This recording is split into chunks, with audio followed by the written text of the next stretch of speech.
V Nemčiji zaposleni prispevajo 3% plače. Čas je, da ta korak kot zrela družba naredimo tudi mi. Po 5 letih delovne aktivnosti o svoji varni starosti še ne razmišljam. Ker imamo v družini demenco, pa razmišljam o varni starosti babice, ki že potrebuje oskrbo.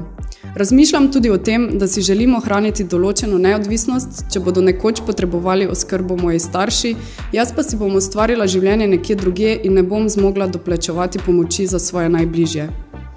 V Svobodi smo prvi, ki smo prekinili desetletja prerekanj in si upali urediti tisto, kar je ključno, da končno vzpostavimo nov sistem dolgotrajne oskrbe s stabilnim virom financiranja.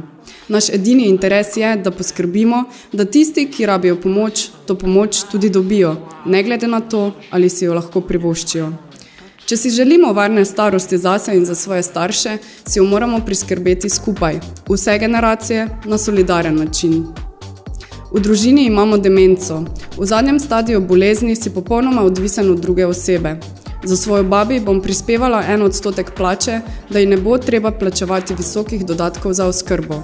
Tudi ona bo prispevala 1% pokojnine.